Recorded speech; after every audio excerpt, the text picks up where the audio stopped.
our speaker in a moment, but we'll begin with brief remarks from both myself and Senator Young for information of the committee. To the extent anybody is listening online, ready to come here, we're going to keep this hearing going through the vote.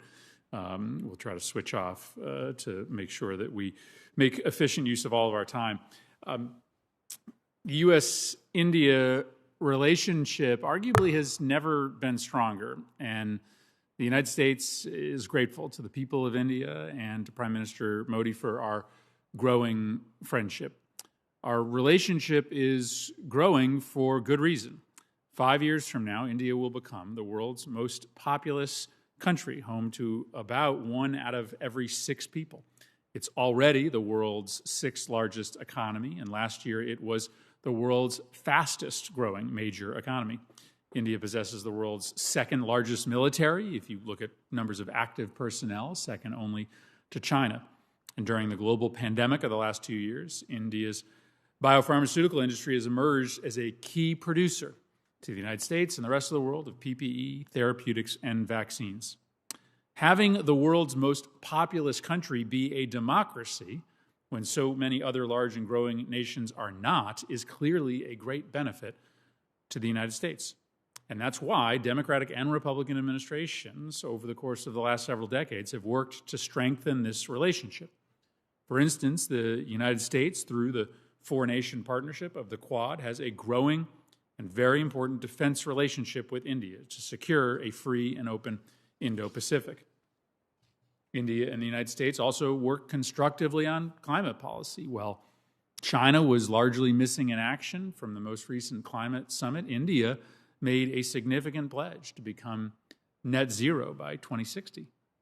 Our relationship with India, it's multifaceted, and it is rightly deepening across a number of critical fields.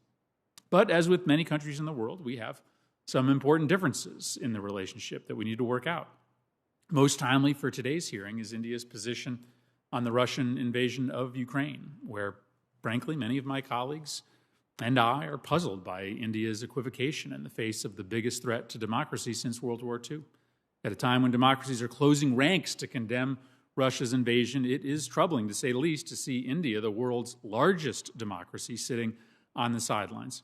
Now, I understand India has a history of non-alignment in foreign policy matters, but this is a unique moment that demands clear-eyed conviction about right and wrong, sovereignty and democracy. And I note India abstained on today's vote before the UN, while at the same time many countries that had previously declared neutrality voted with us.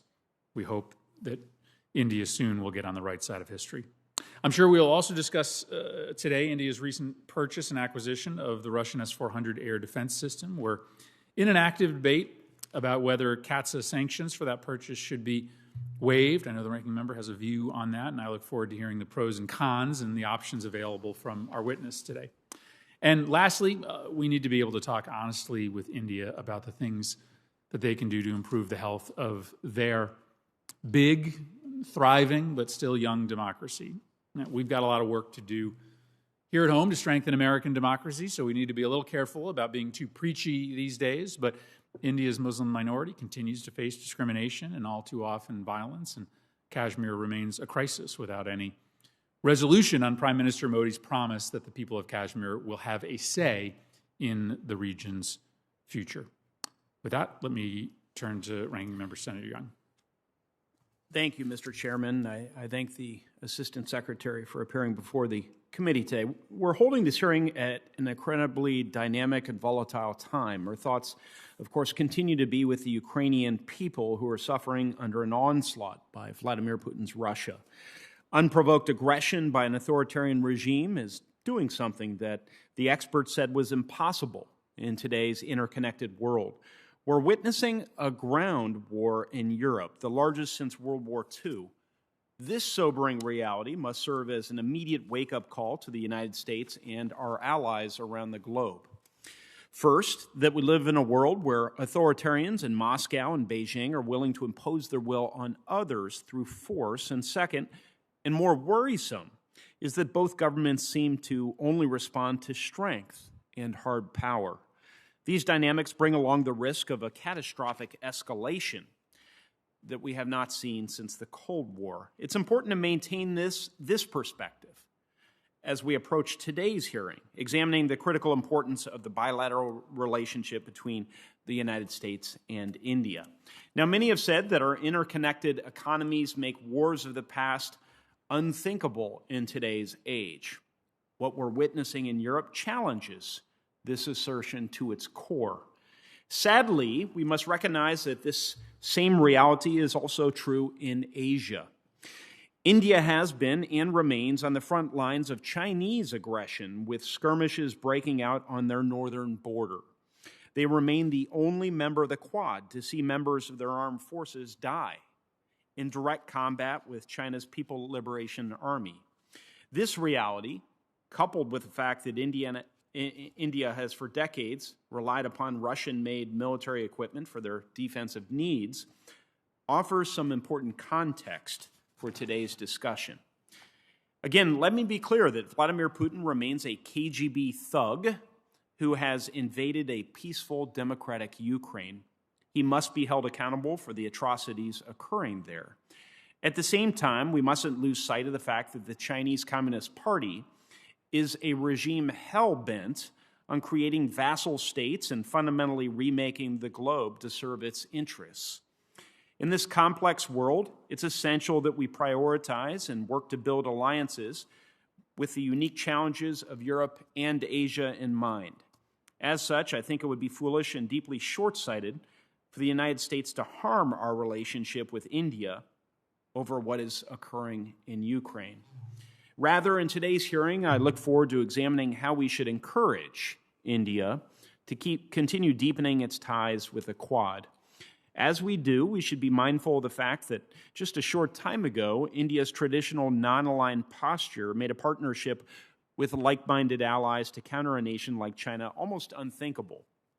Yet today, as a result of fighting along their northern border, the outbreak of COVID-19, and the global predatory behavior of the Chinese Communist Party, we've witnessed a dramatic shift in Delhi's position.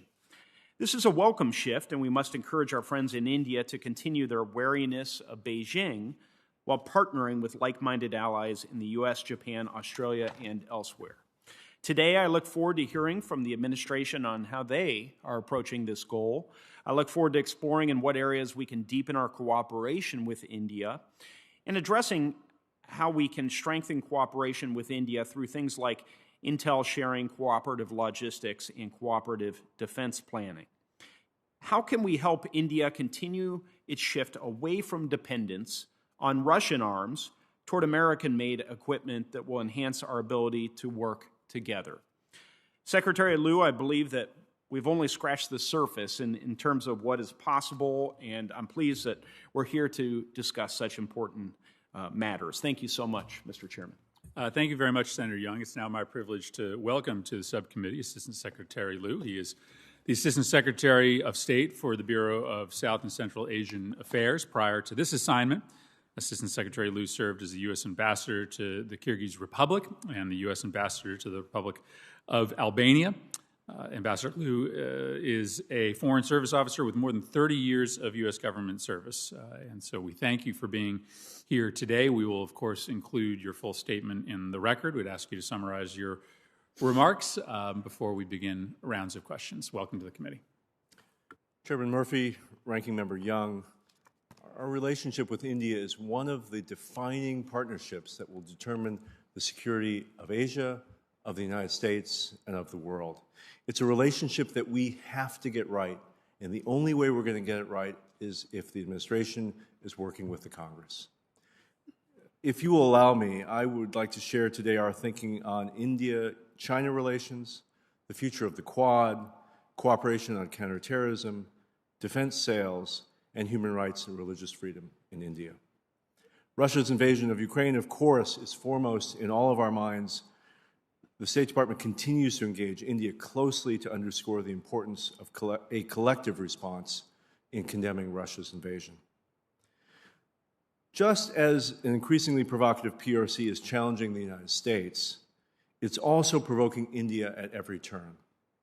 India staged a boycott of a diplomatic boycott of the Beijing Olympic Games after the PRC selected a regiment commander responsible for the attack on the Indian border that resulted in the death of 20 Indian soldiers as one of its Olympic torchbearers.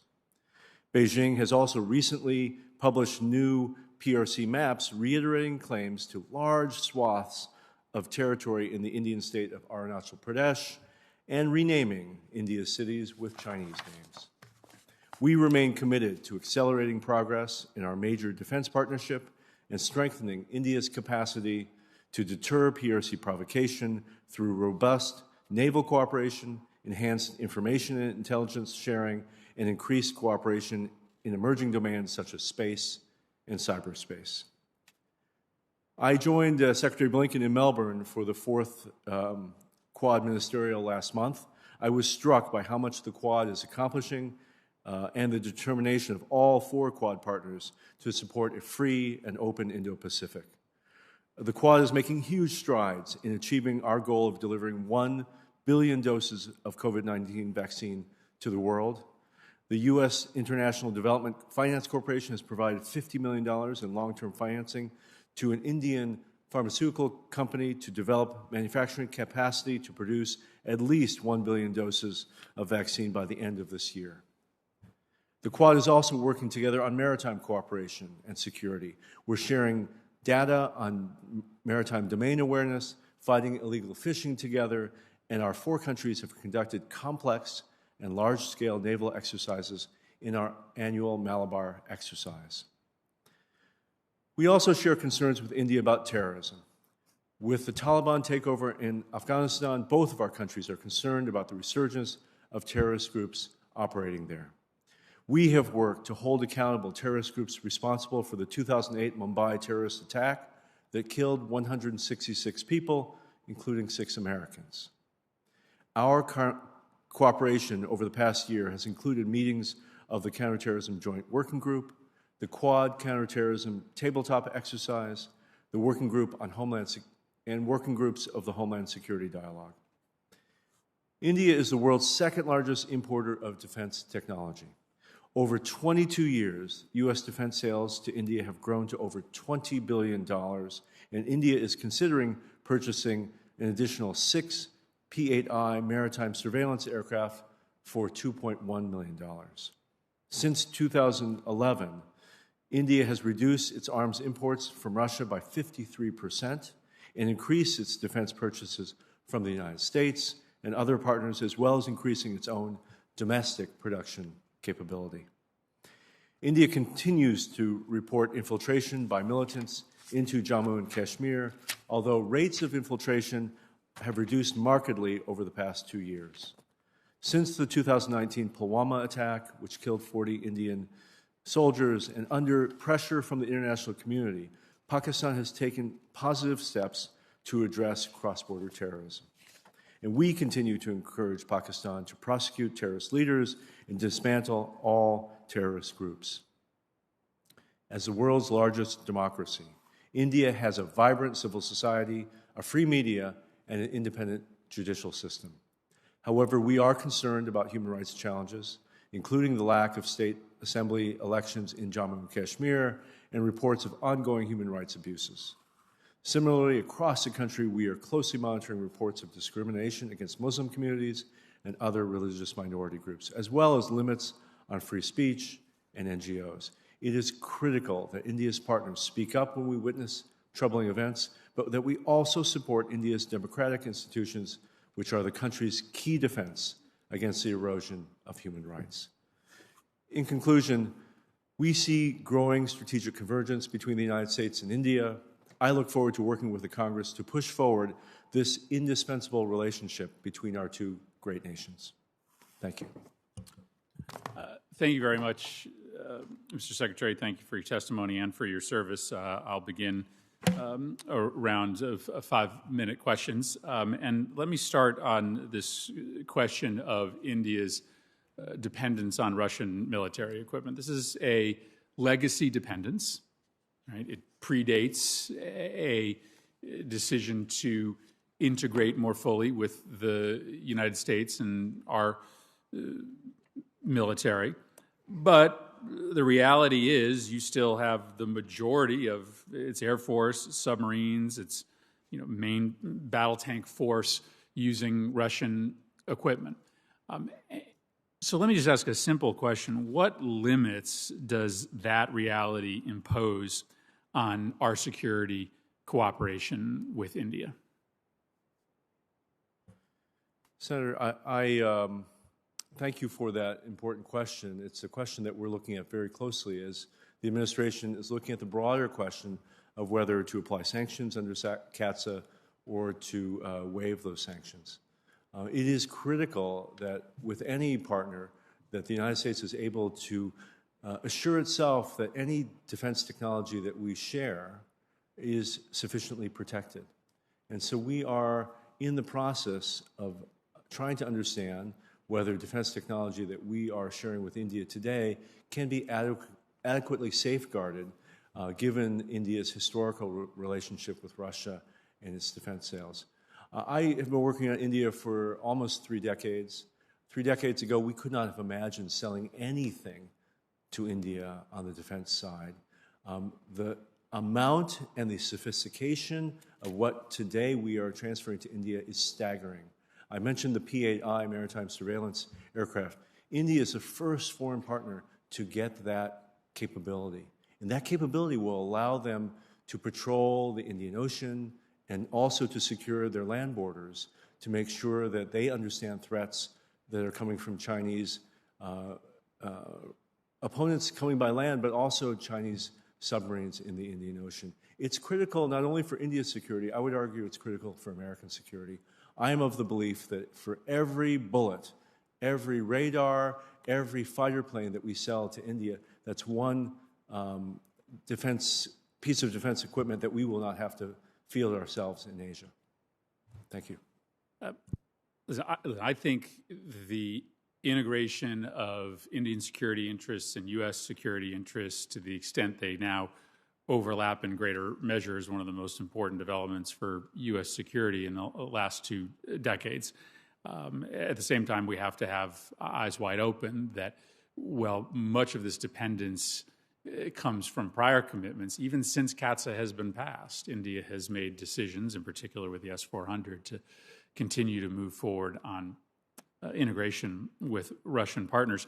Maybe in the wake of the invasion of Ukraine, that may change. I found your comments on a reduction in terrorist transit across the border over the last 2 years as encouraging.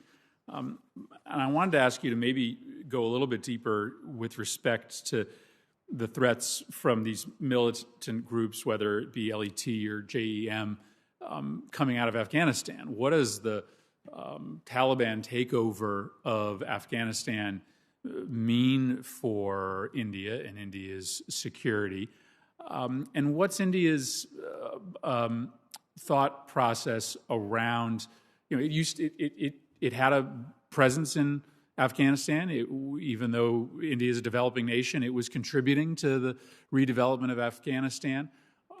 How do our interests in Afghanistan overlap right now with Indian interests? We're obviously struggling with this question of what to do with the Taliban, what to do with the humanitarian crisis, how to continue to track terrorist groups there. What's the potential overlap? Thank you. I see tremendous convergence in our interests with respect to Afghanistan. As you mentioned, India has, for 20 years, been a key player there, invested heavily in society. As you may have seen, they've recently sent 50,000 metric tons of wheat as humanitarian assistance, just at the same time that the EU and the United States and many other countries are stepping up to prevent a collapse of the economy and humanitarian crisis in Afghanistan. But the place that we share the most common interest is this question of the possibility that there could be emerging terrorist threats coming from Afghan territory. We are far away from Afghanistan, and yet we have felt terrorism that has emanated from that soil. India is very close to Afghanistan and feels every day that the fall of Kabul is a turning point in their estimation of the threat to to India, but also to other partner countries within South Asia. On the subject you raised of Lashkar-e-Taiba and Jaish-e-Mohammed, we remain concerned that these organizations are present in Pakistan. As a result of work that we have done with Pakistan, other partners have done with Pakistan, the Financial Action Task Force has done with Pakistan, we have seen real progress forward in prosecution of leaders of these groups, dismantling of some of these groups, but as you point out, these groups still remain, and we are working with Pakistan to encourage them to fully dismantle and to prosecute members of these terrorist organizations. Great. I've got plenty of other questions. I'll save them for a second round. Turn it over to Senator Young. Yeah, Assistant Secretary, each of us has spent a little bit of time discussing the Russian-Indian defense partnership. I know successive Indian governments have valued Russian-produced weapon systems. India continues to have all manner of Russian legacy systems, and as they acquire new weapons, they can't immediately sever their current their weapon supply from what are operable systems, interoperable systems. So it's going to take some time to wean themselves off of the Russian defense industrial sector. But can you help me contextualize? Can you put a little meat on the bones of that defense relationship between India and Russia and explain from the Indian standpoint why that relationship is so important to the government and their people? Interesting question. I certainly think India is able to articulate its own relationship with Russia far better than I could.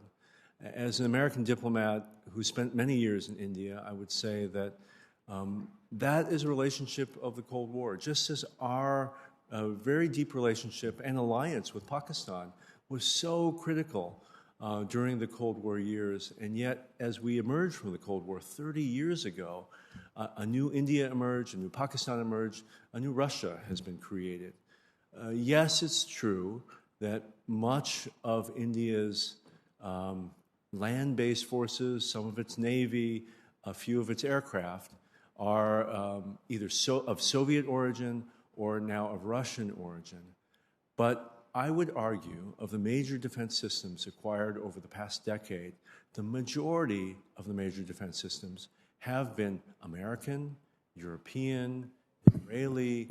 They've come from a diversity of countries. So let me pick up on that Please. thread. I asked the original question out of what H.R. McMaster calls strategic empathy, trying to understand your allies, your adversaries, and everyone in between, as opposed to what we occasionally engage in, which is strategic narcissism, trying to impose our vision of the world on other countries and leaders. So given the predicate you've laid, what are the Biden administration's priorities for further advancing the position of the U.S. and our allies as alternative suppliers to India's future defense needs?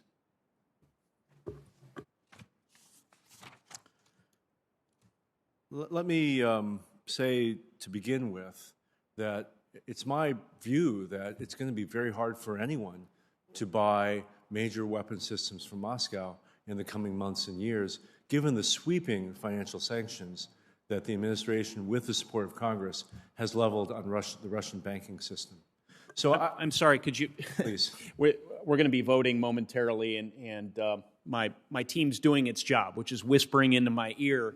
But it happened to occur at a moment of time in which you were covering something that I need to get clarity on. So in coming months, perhaps years, it won't be very easy for governments to procure weapon systems from Russia. I could imagine a situation where their defense export industry will become increasingly important to the Russian government. So maybe you could walk me through if you the don't challenge. have a banking system, it's very hard for other countries to pay millions of dollars in rubles Understood. or in yen or in euros to pay for these defense systems. So I do think many countries that have these legacy Russian systems will be worried. Not only worried about buying new fancy systems like the S-400, but worried just about getting ammunition, spare parts, basic supplies for Russian legacy systems that they already have. I would guess that India is one of those countries worried about that. It does, in my opinion, provide an opportunity.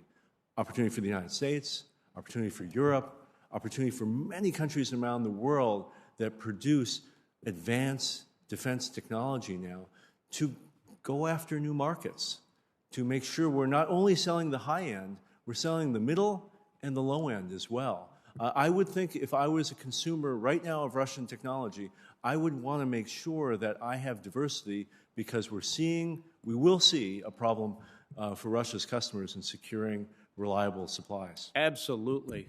With the Chinese Communist Party on their border and with the recent aggression we've seen towards the Indian government and its people, I agree with that assessment, and I also see an opportunity. I'll yield back to the chairman right now. Thank you very much. Senator Sheen. Thank you, Mr. Chairman, and Assistant Secretary Liu, thank you for being here this afternoon. I want to continue the discussion about the relationship between India and Russia because I have been disappointed. I recognize the weapons connection that has been discussed, but I didn't think that that also covered values.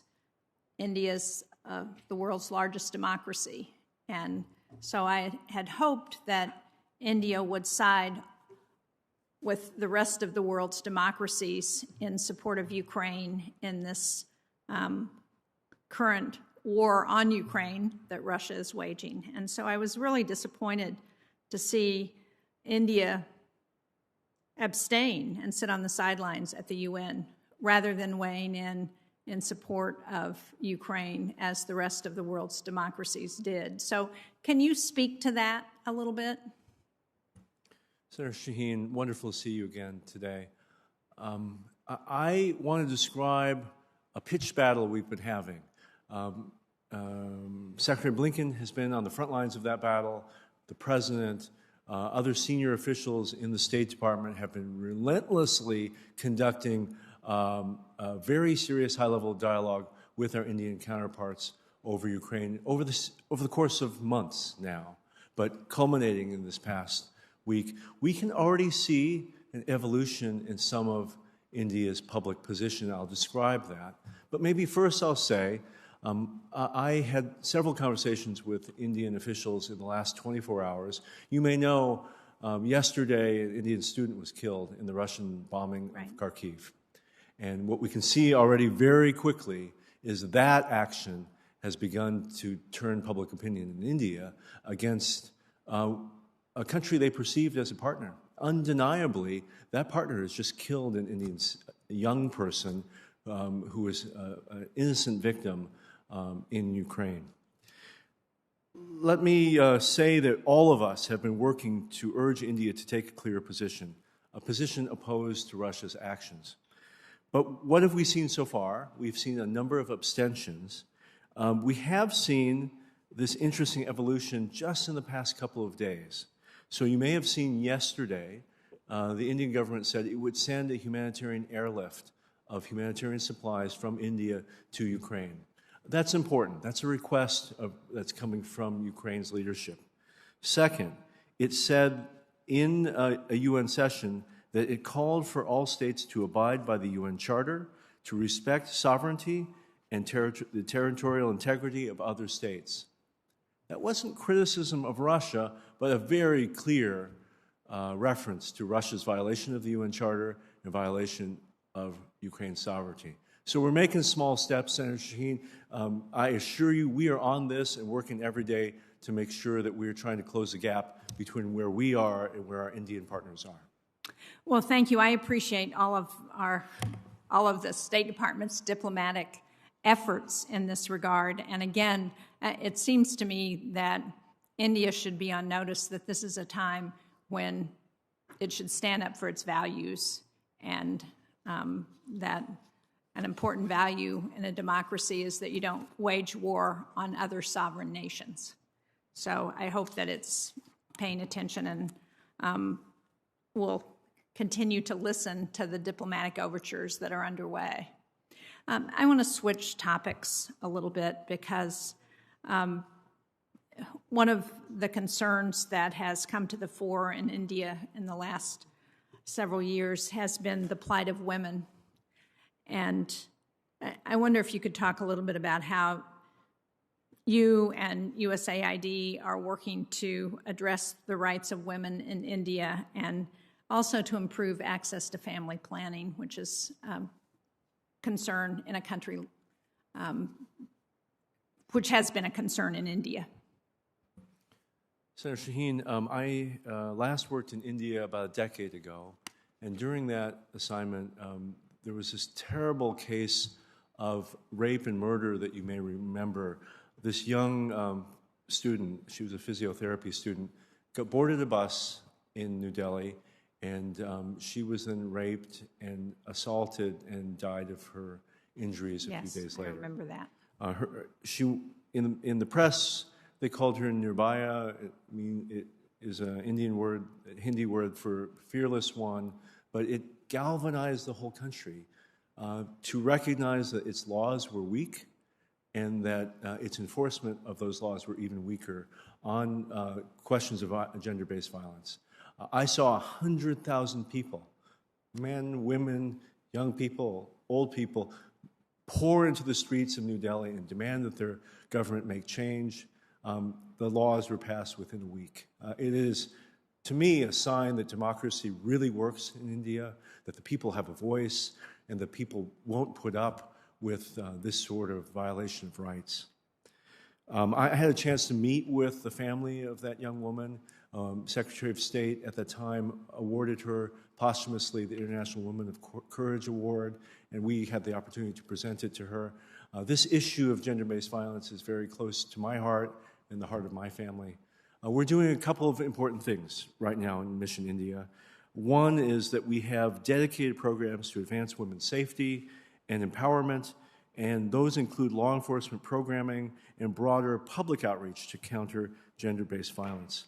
But one of the new exciting things that Samantha Power announced when she visited India earlier at the end of last year was a public-private partnership between USAID, the State Department, the Indian private sector, academia, and civil society that is called the U.S.-India Alliance for Women's Economic Empowerment. I was just out in Silicon Valley meeting with business leaders to talk about how they can get involved. The goal of this is to figure out how we catalyze our civil society, their civil society, all of our governmental efforts to support the rise of women in India. So many new businesses are women-owned businesses, and yet they lack the resources, the financing, the mentorship that their male counterparts have. One of the goals of this alliance is to mentor 1 million Indian women. We've got a commitment for 100,000 at this point, and we're moving very quickly towards 1 million. Thank you. Thank you. Can I just do a follow-up, Mr. Chairman?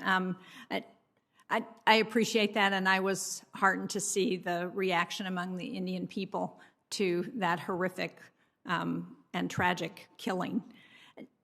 I want to just follow up on the family planning aspect of that question, because India has a long history of family planning programming, but it's struggled to make modern contraception available countrywide to families. So can you talk about whether we're doing anything in that sphere to help support their efforts? Senator, my experience with that issue goes back a decade. So what I want to do, if you'll allow me, is to make sure I have the most up-to-date information, so I'm giving you the straight facts and not a story from 10 years ago. So if I can take that as a taken question, we will get you a clear and precise picture of what we're doing in family planning. Thank you. I'd appreciate it. Senator Cruz. Thank you, Mr. Chairman. Mr. Liu, welcome. India and America, I believe, are natural friends and natural allies. India is the world's largest democracy. We share values. Under President Trump, our countries moved together significantly. We saw a significant closening of the relations between the two countries. I traveled to India in 2019. I had the privilege of welcoming Prime Minister Modi to Texas, to my hometown of Houston, when he came to the United States. In the past year, under the Biden administration, relations with India have worsened significantly, as was manifested, among other things, in their latest abstention at the United Nations on the issue of Russia and Ukraine. Assistant Secretary Lew, why is that? What mistakes has the Biden administration made to cause the relationship between our nation and the nation of India to deteriorate over the last 14 months? Thank you, Senator Cruz. I will acknowledge that India and the United States have not voted the same at the United Nations over this past week. I assure you that we continue to have an important dialogue with India at the highest levels to try to narrow that gap and to help India to see the importance that we place on a coordinated message to Moscow. Let me say, though, that in our outreach to India, we have not failed to try to leverage India's relationship with Russia to try to call for a Russian withdrawal and a ceasefire. That in the days immediately following the Russian invasion, we have been in touch with Indian leaders, and Prime Minister Modi called both President Putin and President Zelensky to call for an end to the fighting. In addition, we are asking for India to do more. And as I mentioned... Well, Mr. Lew, the problem is I recognize you're asking them to do more, but the relationship keeps getting worse. And one of the aspects that has driven that, India is a critical part of the security architecture that coalesced during the Trump administration against China. Countering China's aggressive behavior requires viable partners in Asia and beyond, and the U.S.-India relationship is a cornerstone of our multilateral efforts. As you know, and as we've discussed, our efforts to counter China were institutionalized in recent years in the Quad framework. But under the Biden administration, the security dimensions of the Quad have been significantly deprioritized in favor of other priorities such as climate change and developmental assistance. Meetings in March and in September emphasized those issues at the expense of countering China. The Quad statement from March emphasized climate change, but didn't even mention China. Candidly, I'm worried that about these moves, and I've also heard from regional partners that they're also worried about these moves. Why has the Biden administration shifted the focus of the Quad to issues like climate and away from vital national security interest, and in particular, why has the Biden administration pivoted the Quad away from countering communist China? Senator, one thing I will agree about your statement is that one of the key ways that we will help our Indian partners to become more aligned with the world's position towards condemning Russia's actions in Ukraine is by making sure we continue to talk about the Russia-China nexus. This is critical in terms of India's interests. It's critical in terms of our interests. I completely agree that part of the answer here is that India understand what's happening in Ukraine will affect Mr. China's Lew, behavior. you're a talented diplomat, and so you know that you're not answering the question I asked. And I look forward to answering that question. So I was at the Quad Ministerial in Melbourne. I saw our cooperation on defense and security. That includes serious discussion and an action plan on growing interoperability, on intelligence sharing, discussion of the sale of advanced U.S. defense technology, complex multi-service exercises between our militaries, including now our Quad partners of Japan and Australia. So Mr. Lew, let me try one more time. Why has the Biden administration significantly deprioritized countering communist China in the Quad? I sat in on every session of the Quad discussions, and in every session of those discussions, we, together with our 3 Quad partners, were talking about countering China. We were talking about countering China with security and defense activities. We were also talking about countering China with COVID vaccines, as we know that this is part of China's reach into the Indo-Pacific. So I take exception to that statement. That is not what I witnessed in Melbourne. Well, it's what the public record indicates, and I will say your efforts with respect to India, they are not working, and they are harming America's relationship with India to the detriment of both countries. Thank you, Senator Cruz. Senator Van Hollen. Thank you, Senator Shaheen. Ambassador Liu, it's good to see you. I want to pick up where Senator Shaheen and some of my colleagues have left off, which is expressing extreme disappointment in India's decision to abstain on the vote to condemn unprovoked aggression in violation of Ukraine's sovereignty, an attack on a democratic country.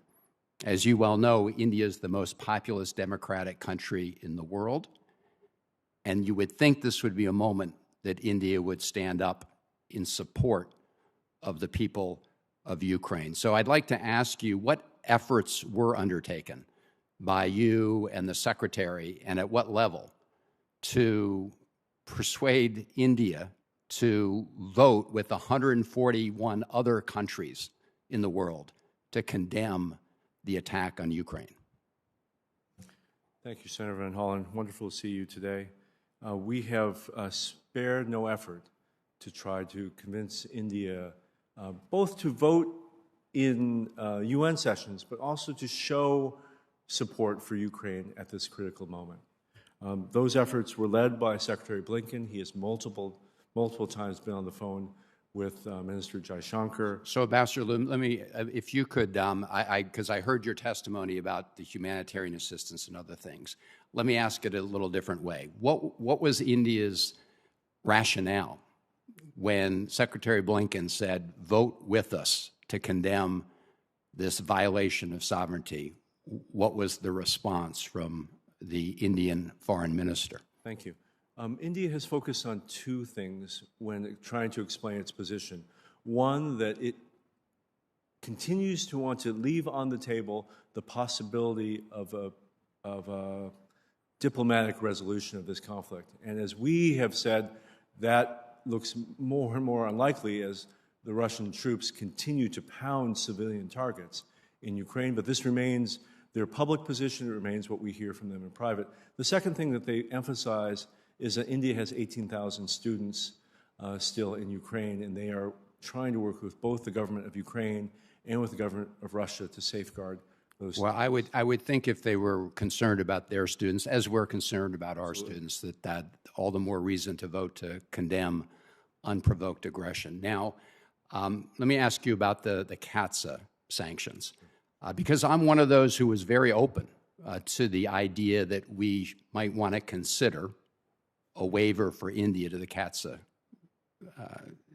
sanctions. I thought there were good arguments. I think it's clear that Katsa covers the India's planned purchase of S-400. So then the question was going to be whether or not a waiver is granted. Will this vote by India in any way impact the administration's consideration of whether or not India should be covered by Katsa? Senator, maybe I could just restate, I think it's going to be very hard for any country on the globe to buy major weapon systems from India because of the sweeping sanctions now placed on Russian banks. What we've seen from India in just the last few weeks is the cancellation of MiG-29 orders, Russian helicopter orders, and anti-tank weapon orders. I can assure you that the administration will follow the Katsa law and fully implement that law, and will consult with the Congress as we move forward with any of the decisions. But will this be a fact? Look, you just had Russia obviously invading Ukraine, and these are S-400s, a major air defense system. Will this be a factor in the administration's consideration of whether or not to waive Katsa?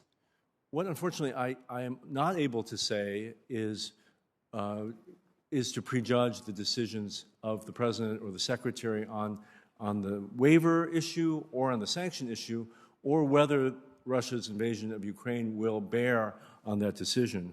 What I can say is that India is a really important security partner of ours now. Yeah. And that we value moving forward in that partnership. And I hope that part of what happens with the extreme criticism that Russia has faced is that India will find it's now time to further distance itself. Right. Well, Mr. Ambassador, evolution, which is the phrase you use for India's sort of progression on this issue, moves very slowly. In my final seconds here, if I could ask you, there are two other countries in your jurisdiction under South Asia. Obviously, you have the stands as well, Pakistan and Sri Lanka, that also voted to abstain from this vote. Can you talk briefly about your disappointment in those decisions and what efforts were made with respect to those countries? I was on the phone at 6 o'clock last night speaking to the Sri Lankan ambassador here. My colleague in the Bureau was on the phone with the Indian DCM. We have worked very hard, with the Pakistani DCM, to try to convince them to vote in favor of this resolution. It is disappointing how many countries have abstained. I would also look to how many countries Can I just ask, favor. Mr. Ambassador, did anybody in the administration pick up the phone and call the Pakistani foreign minister or the prime minister of Pakistan?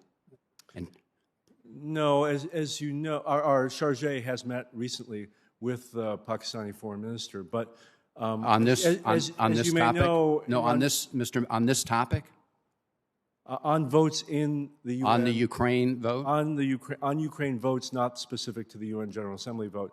But as you may know, Prime Minister Khan has recently visited Moscow, and so I think we're trying to figure out how to engage specifically with the Prime Minister following that decision. Well, as you know, there was a meeting in Delhi with the Russians as well. The point is, we need a strong, concerted effort with respect to all of these countries, Pakistan, Sri Lanka, and India. I understand that you made some efforts. Thank you. Thank you, Mr. Chairman. Senator Haggerty. Thank you, Mr. Chairman. Ambassador Liu, it's good to be with you today. I'd like to talk with you first about Taiwan, if I might. In the Quad Leaders' joint statement from back in March of 2021, they talked about a shared vision based on rule of law, democratic values, respect for territorial integrity of states. And while they didn't mention Taiwan specifically, I've got to believe that Taiwan's security would remain crucial to the perspective of all of the Quad members. And as a member of the Quad, I think India can play a very important and critical role in Taiwan's security, particularly on the economic dimension. And India and Taiwan have actually started discussions to create a semiconductor manufacturing hub. This is designed to meet growing demand in India. I think it has a great opportunity to deepen economic ties, and I think that the United States should be supportive of cooperation between our allies like India and Taiwan. And I was hoping that you might give me an update on the latest with respect to India's engagements on economic ties with Taiwan, if you might. Thank you, Senator. This was indeed discussed during the Quad meetings in Australia. We are very focused on critical supplies like semiconductors and looking for ways that we can partner not only between the 4 Quad countries, but we can have partnerships beyond the Quad to other key partners. When we think of semiconductors, we absolutely think of Taiwan, we think of Singapore, South Korea. There are natural partnerships to be had there. India has, at the level of Prime Minister, signaled a desire to be a powerhouse in semiconductors for the same reason that Taiwan is able to produce these very sophisticated pieces of equipment. India has those same attributes, a very talented workforce, highly educated. India graduates 1 million engineers every year. We graduate 70,000. India has relatively low labor costs. All these things suggest India could be successful in this. I have also seen that India is exploring closer relationships with Taiwan. As you know, India is a naval power. It has one of the longest coastlines of any country in the world. They have historically a very powerful navy. We have seen the Indian Navy sail into the Taiwan Straits.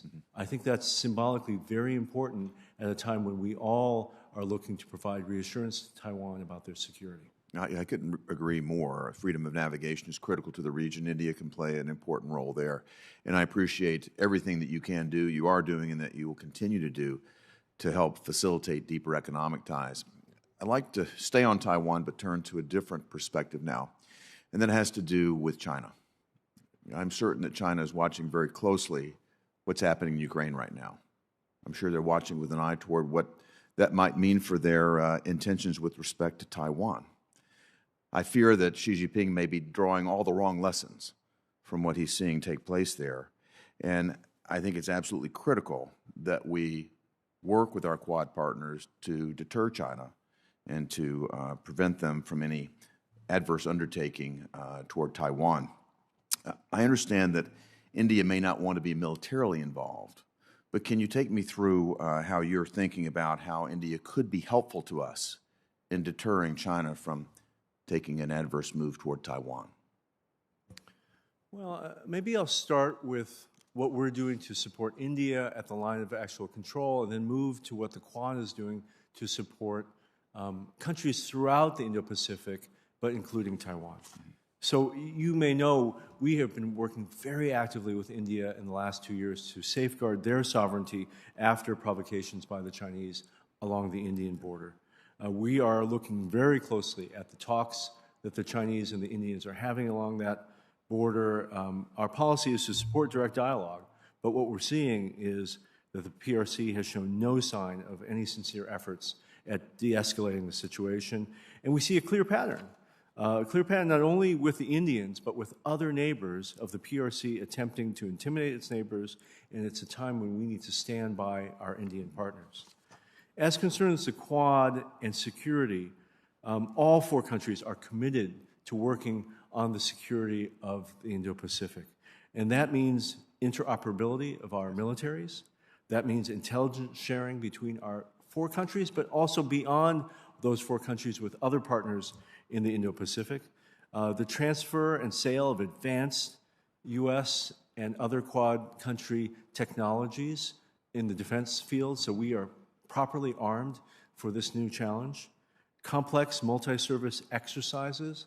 Tiger Triumph is an exercise we do every year with India that has some of our most elite forces working with Indian forces. And the Malabar exercises have not only the United States and India, it now has Japan and Australia participating annually in a major naval exercise that must have the Chinese going crazy. And I believe we're going to see more of that going forward, particularly with what's happening with Ukraine. I can only encourage you to keep that up. I've had the benefit of witnessing the Yamasakura exercises year over year. I've seen the increased competence that delivers. I think we should continue joint exercises. I would encourage you to do everything you can to continue to streamline the FMS, the Foreign Military Sales process, so that we can become more interoperable. We will do everything we can here to help in that process, but it's a big process. It's far too big from my perspective in terms of the number of bureaucratic entities that touch the FMS process, but it's critical, particularly given the speed and rate of technology development right now, that we figure out how to compress the time and speed that up. And finally, I would encourage you, I just had a meeting with the South Korean ambassador to the United States. They can play an important role too. So as I think of the Quad, I think as you might as well, we need to think about our allies broadly in the region, and South Korea can play a role. Completely agree. Thank you, Senator. Thank you. Thank you, Ambassador. Thank you, Mr. Chairman. Thank you very much, Senator Haggerty. We'll begin another round of questions. I know there may be a member or two arriving or joining via the web. Let me begin on the topic of climate. The Intergovernmental Panel on Climate Change released a report earlier this week which spelled out in pretty harrowing terms how India is going to face the devastating impacts of climate change sooner and more harshly than other parts of the world. Water scarcity, in particular from rivers that are relied upon as water sources, drying up, flooding threats from glacier lake melt, hotter summers that are going to come with it, pretty significant health consequences to populations. This is a big topic, but let me maybe drill down on the feasibility of the commitments that India has made already. I mentioned that they made a significant commitment at the Scotland conference. They've also committed to reach 500 gigawatts of renewable energy by 2030. How feasible are the commitments that they've made? What help do they need from the United States in order to get there? Thank you, Senator. The commitments are not feasible at all if they don't get the help of the whole world. And I think Prime Minister Modi knows that. He has thrown on the table this concept of India having 500 gigawatts of installed non-fossil fuel clean energy. And he knows they're not on track to do that. They're not even close to being on track. The only way they get to do that is if the whole world gathers together to provide the technology and the financing for India's search for cleaner sources of fuel. Deputy Secretary Sherman uses this term all the time with respect to India. It's going to be the biggest everything. By 2030, as you suggested, the biggest population, it's also going to have potentially be the biggest emitter of greenhouse gases unless we do something now. This is like, if we could have caught China 20 years ago before its big surge in growth, what would the climate picture look like today? Very different. So we are doing several things in the administration. President Biden announced the Agenda 2030 Climate Action Program, which has two parts. One of those parts is led by the Secretary of Energy with her counterpart in India, and that's focused on the technology, making sure India has access to the latest green technologies so that it can efficiently and in a cost-effective way move to a greener energy future. And the second part is John Kerry's part, which is on finance mobilization. John Kerry is looking for the money all around the world. It's not just American money. It's money from international financial institutions, from the EU, from everywhere to make sure that this climate miracle in India is possible and it's financed and it's realistic.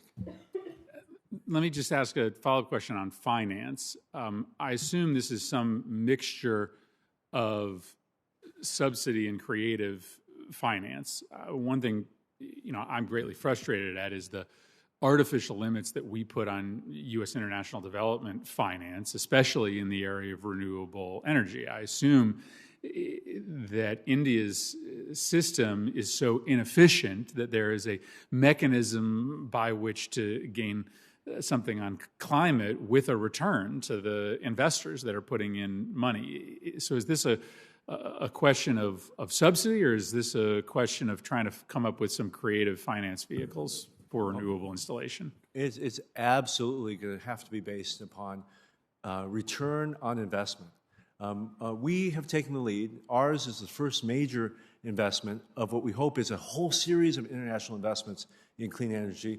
So the Development Finance Corporation just announced in December $500 million for a U.S. company called First Solar to create a solar farm in Chennai in the south of India that will fuel huge cities across the south of the country. It'll be the biggest solar farm you've ever seen, and it's going to make money. We know that right now. We've looked at the books. We looked at the business plan. DFC will get its money back with interest. And that's how we're going to have to do this. No one's asking for handouts from the world. We're asking banks to provide money that will be returned with returns on investment, because we can see that's possible given the tremendous demand for energy in India.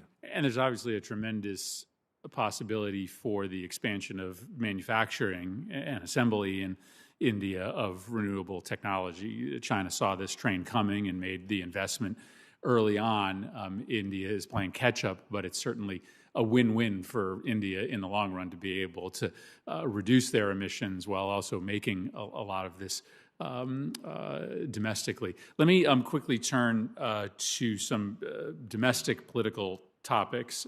As I mentioned, we've got to be honest about our points of disagreement. There was a report recently that Prime Minister Modi used this NSO spyware to target a range of his political opponents and perceived critics, including his top rival, Rahul Gandhi. The United States has added NSO to what we call our entity list for engaging in activities that are contrary to our national security interests. Have we raised concerns with the Modi government about their use of this spyware, and what does this alleged weaponization of spyware against the Prime Minister's political opponents tell us about the state of democracy and political competition in India? Senator, I think much of that controversy when it was in the front pages happened before my time in the Bureau. So I am aware of lots of issues we are raising in terms of digital trade, digital economy. On the specific issue of the spyware, if you'll allow me to take that back as a taken question, we will get you exactly the answer of who raised it, in what context, on which dates. I'm confident it has been raised, but I couldn't give you the details today. If it would be helpful, I'd be able to talk about digital economy and what we're doing on that score. Well, I guess my predicate was a lead into a broader conversation about the state of political competition in India today. Again, India is the world's largest democracy. Our interest in aligning with India are certainly tied to our mutual security interests, but also our mutual values. And so maybe a word on the state of political competition, the health of electoral democracy in India today. So I'm a political officer by training. What I have done for 30 years is go into embassies and report on politics. India is politics as it was meant to be. It's a blood sport.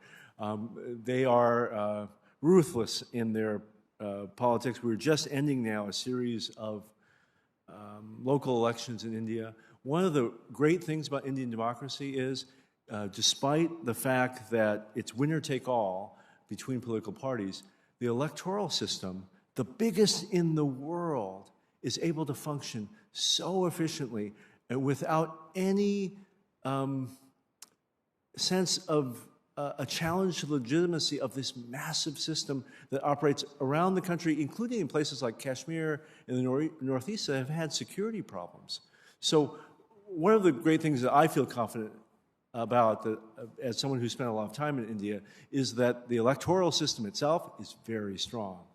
Is there a lot of political competition today? I think we're going to see in the election returns that come out in March, later this month, that the current ruling coalition retains a lot of authority in India. We'll see.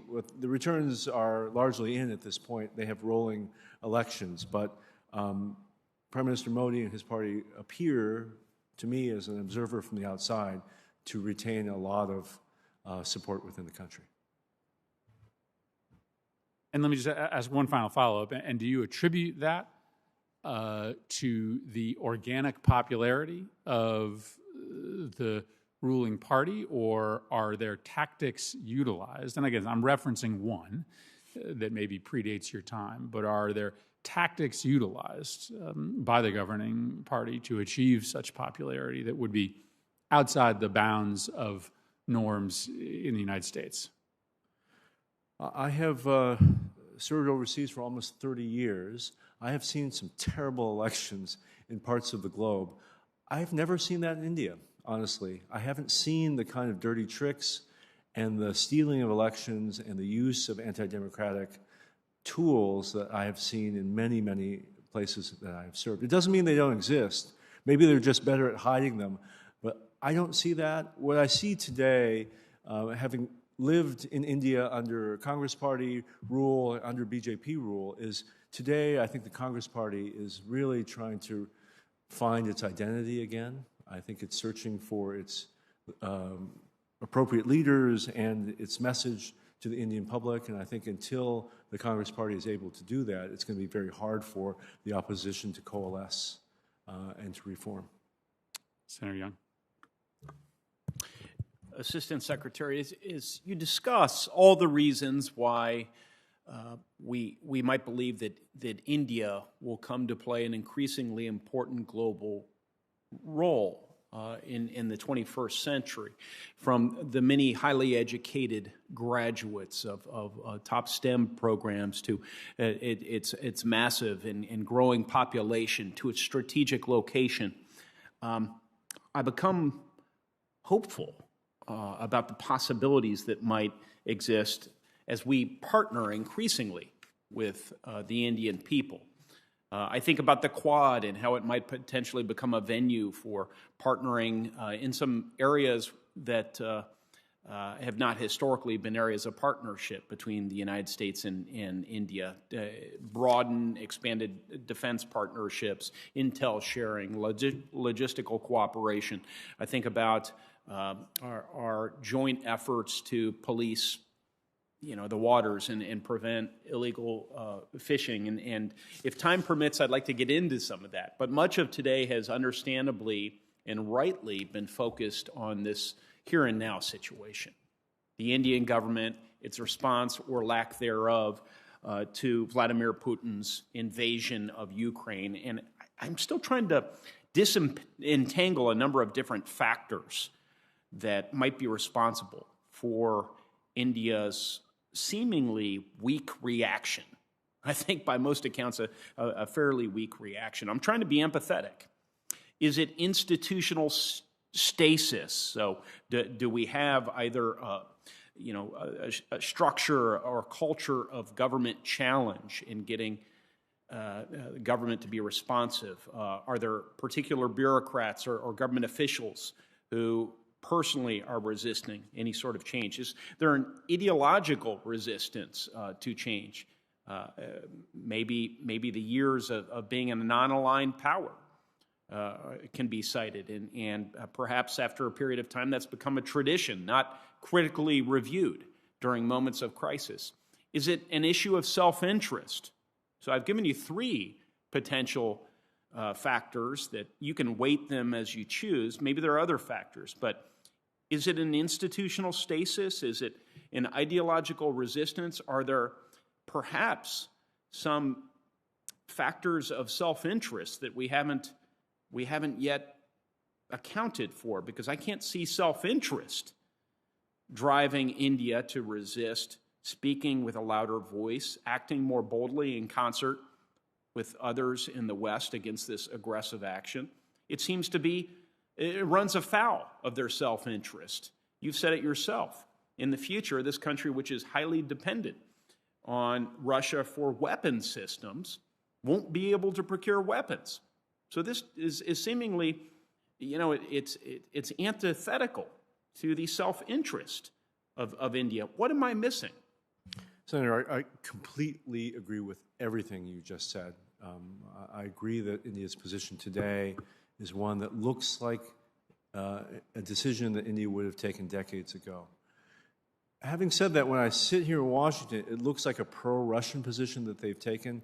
They are quick to try to paint this as a decision that is neither pro-Russian nor pro-Ukrainian or pro-NATO.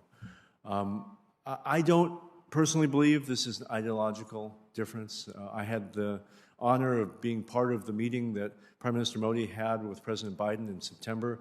You couldn't have seen two leaders that saw a closer vision of the world, not only our bilateral relations, but how we view China and the rest of the planet. We have really common interests today with India.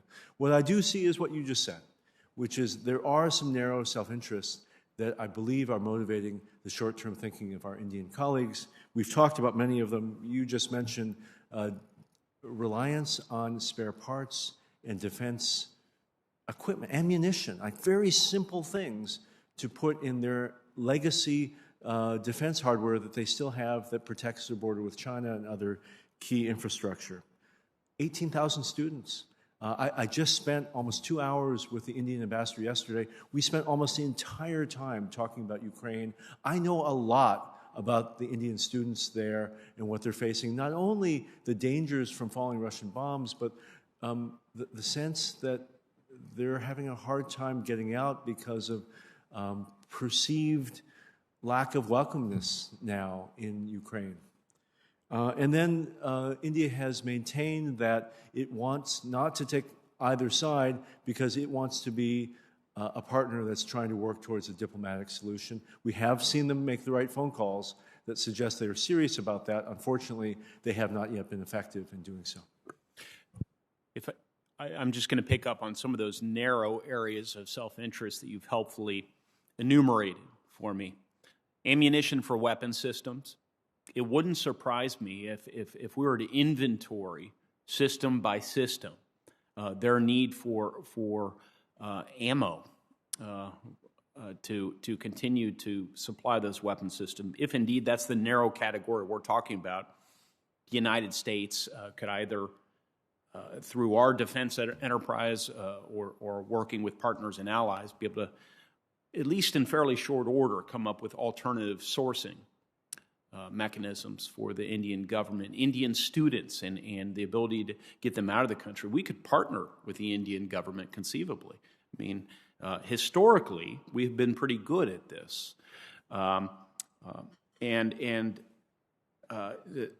You know, each of these other areas, it seems like we could work together with their government. So maybe you've just inadvertently or intentionally publicly articulated some of the areas that they perceive to be in their short-term self-interest that we could mitigate any risk they might be feeling. The last one you mentioned was, and I'll say it less delicately than you have, sir. I think they're trying to pick the winning side. That may be a bit of the concern of some of them in their government, and we need to demonstrate firm resolve and unity so that they understand that we're not going away. We're going to stand with the Ukrainian people and make Vladimir Putin's life hell in coming years. So it appears I'm well over my time, how quickly it goes. So I'm going to yield back to the chairman. Thank you. It's interesting how many potential interlocutors there are today between Ukraine and Russia. Lots of nations that are remaining neutral appear to be very interested in justifying that position based on their interest to try to play a mediating role. I have one last question. I don't think we can do this hearing without an update on Kashmir. Great. I mentioned it in my opening remarks. Prime Minister Modi had suggested that there would be progress, that the people of Kashmir would have an opportunity to have a say in their future, that there would be elections.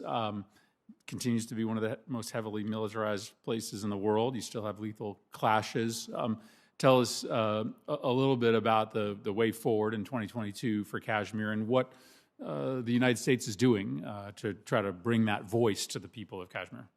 So, Senator, I spent my wasted youth as a reporting officer in New Delhi covering Kashmir in the late 90s and had the opportunity to travel there 8 times, including during the Kargil War when the Indians and Pakistanis were facing off on a glacier at 15,000 feet. It's an important issue for all of us. Yes, I think a lot of promises have been made. Some have been kept, both by Pakistan and India. I can summarize those that are kept and those that are remaining to be fulfilled. We do see the Indian government taking some steps to restore normalcy. Prime Minister had outreach to a range of Kashmiri Indian politicians in June. We saw visits by cabinet ministers to Kashmir in September, and during that same time we saw the restoration of 4G connections for cell phones, which is the way most people get their information in the Kashmir Valley. We are keeping a close eye on the security situation, including terrorist threats. What I can tell you is cross-border insurgency has really gone down over 2 years. And I have been in meetings with General Bajwa in Pakistan in which they have taken credit for closing off that border for militant groups. Those militant groups themselves, as you suggest, haven't gone away entirely, but they have sealed the border in a way we haven't seen before. And I think that's a positive thing, and I think that's partly a reflection of encouragement by FATF, encouragement by Washington and other partners of Pakistan. But just to go back to the human rights situation, we see troubling remaining work. As you suggested, we have not seen the holding of legislative assembly elections in Jammu and Kashmir. We have not seen free movement of journalists. We've seen the detention, in fact, of some prominent journalists in the Kashmir Valley. We believe all Kashmiris deserve the right to live in dignity and enjoy the protections afforded to them by the Indian Constitution. We look forward to continuing to encourage India to fulfill those commitments. Daniel? Assistant Secretary, I mentioned the Quad earlier. How might it be expanded as we look to the future to include some of the missions that I mentioned? Defense, intel, logistical cooperation. How might we expand our cooperation on those fronts so that the Quad doesn't lose its ability to remain nimble? That's one of the advantages of the Quad as opposed to a formal defense alliance. But it will still meet the many needs of members and non-members moving forward. I would argue that we are working in each of those areas right now, though we may not be publicly working in those areas. Certainly in logistics, we are very explicitly working on supply chain issues in all of our countries and throughout Asia with partners. In terms of defense, we are working to coordinate the actions of our navies on the high seas, both in the Quad and parallel to the Quad, meaning the four countries not with the Quad hats on, but working together. So that's happening, whatever you call it, we're doing that today. On the intelligence, on the sharing of information side, every day we're finding new ways to share critical security information with each other. But I think one of the things to look for in the years ahead is how will the Quad grow? Not maybe grow into 5 or 6 or 7 members, but how will we then rope in Taiwan, that was discussed earlier today by Senator Haggerty? How will we rope in Singapore? How will we rope in North Korea? Yes, how? So the idea currently on the table from the United States is that we have a series of working groups. So you have the ministerial level, you have the presidential, prime ministerial level, but then each of them have working groups. It's a blinding amount of work for all of us. I think we're up to 20 different groups that are meeting constantly. The idea is to work in those partners at the working group level. And maybe one day there'll be an appetite to increase the number of actual Quad members, but we can already see that it makes sense. If we're talking about supply lines, it's not just the 4 of us, but it should be 6 or 8 or 12 of us in Asia working on supply lines. We're working on cyberspace. You know, there are key cyber actors in Asia that are not in the Quad. We should get those folks knitted up with the working group. And we've seen real interest by South Korea, by Taiwan, by Singapore to be part of those groups. Well, this is fantastic. So is it the intention of the working groups to be, always updating their work within the working groups? Always updating their plans, assessing the common objectives and goals, and figuring out what efforts participants might engage in to support one another. Correct. So the ministerial level meets twice a year, the leaders level meets once a year, but the groups are meeting constantly. You know, they should be meeting 3 or 4 times between ministerial level activities. They should define an agenda. They need to report out at the ministers' meetings what they accomplished. All of that is happening. So who are the U.S.'s representatives in those meetings? It depends on the topic. So, for example, if it has something to do with supply lines, it's the Commerce Department, it's USTR, it's the State Department, it's NSC. These are all interagency representatives. And related to that initiative, is the Biden administration, perhaps through the working groups, working to empower and encourage India and other Quad members to serve as a more active enforcer of maritime security in the Indian Ocean? Is that also occurring through the working group mechanism? I would say the opposite. I think India is asserting its leadership in the Indian Ocean on the high seas. It wants more technology to be able to do this job better, to find and track Chinese submarines, to look for Chinese illegal fishing vessels. It's very much not us convincing India. India wants that role. So they have every incentive to do so.